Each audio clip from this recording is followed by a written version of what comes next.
Katarzyna Klimek from Warsaw, representing MOST Foundation, and Sachi from the Sydney side. Sachi is really experienced in working in international environments, so I think that you have a great experience and you can really compare some markets, some business opportunities. And now let's start the conversation. Nathan, Kasia, Sachi, can you briefly introduce yourself? Of course. So I will start. I'm a woman. Okay, is this correct? So my name is Kasia. I operate MOST Foundation, as you told Eva. It's an organization which helps startups to grow on Polish markets. We do acceleration programs. We also connect with investors, and we do a lot of networking on in our country. And as Sachi knows, we are also ambassadors for World Summit Awards. It's a United Nations competition, which is open right now. And it helps startups to grow with sustainable development goals.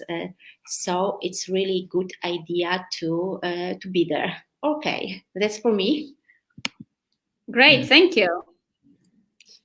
Sachi? All right, I'm Sachi Wickramage, and I'm the co-founder, chief operating and chief product officer of iForTrades. So iForTrades is a very innovative customer experience platform for the trade services and the real estate sector in Australia.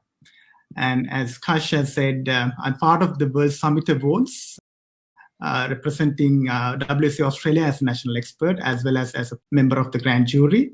And my aim is to, every year, identify the best digital innovations from Australia and to take them to the global stage of the World Summit Awards within the context of the United Nations Sustainable Development Goals, as well as in the WSIS process. And it's my pleasure to be joining this session today. Great, thank you, Sachi.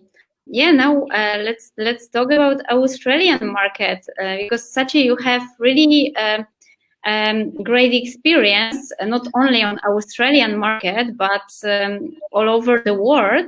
But based on that, can you tell what differentiates Australian market? Yeah, sure. The first lesson actually is no two markets are the same. So Australia is a very unique market, and it's one of the most isolated countries from the rest of the world, mainly due to its geographical location. And it being such a gigantic country in size, being a continent on its own, it still has a very low population density. And if you look at the statistics based on the last figures, we only have a population of 25 million. And yet Australia is a very highly developed market economy, and it's the 13th largest global economy. And looking at the GDP, we have a very strong GDP of over $1.4 trillion. But as a result of our low population density, we have a very good GDP per capita of over $55,000. And in fact, I was looking at the Poland just to get a comparison picture.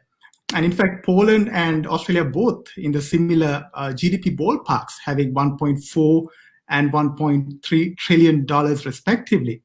But the difference is in the GDP per capita. And that's proportionate to the population density difference of Australia having only 2/3 of the population of Poland. And talking about the population, Australia is one of the most diversified populations in the world as well. And to put things into perspective, if you look at Australian population, 1 in 4 Australian is born overseas. And that's very interesting. And this is mainly because of Australian population growth primarily being driven by the migrations. And another interesting fact is Australia is also one of the most urbanized populations in the world. And about 60% of the population living in top cities like Sydney, Melbourne, Brisbane, Perth, and Adelaide. And about 89% of the general population in Australia is living in any kind of urban area as well.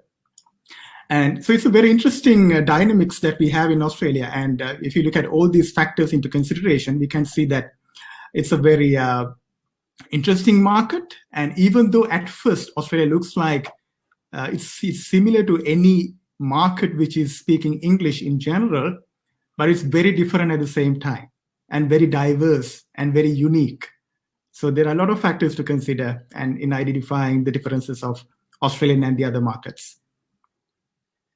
What would you recommend to somebody who is planning to start a business in Australia, or maybe to expand the business to Australia? Do you have any tips how to start, where to go, and like just what to pay attention on? Yeah, sure. I mean, there are a lot of areas you can focus on. As the first thing I would like to say that, it's always good to do your homework. And you need to realize one thing, that is, it's going to be a long-term time commitment, and it's going to be a long-term financial commitment when you try to move into a market like this. And you need to plan to invest in your internal resources and staff to create a culture of research and development and innovation, because this is what is going to help you in the long run to create a business which is more competitive and sustainable. And as a second thing, I would like to say, you need patience and resilience, because it's a new market, right? And even if the cultures might look similar at first, there's always going to be differences, and you will understand this only after entering the market. So it's going to be an adventure. It's going to be a very exciting adventure. And as the third thing, I would say, it's good to focus on, this is something very specific. It's good to focus on localization and how to leverage from the government and the community support. Because I read, based on a research done by Nielsen, it shows that 3 in 5 Australians try to buy products that are Australian made. So it's vital to try to focus on being localized. And you're coming from a different market.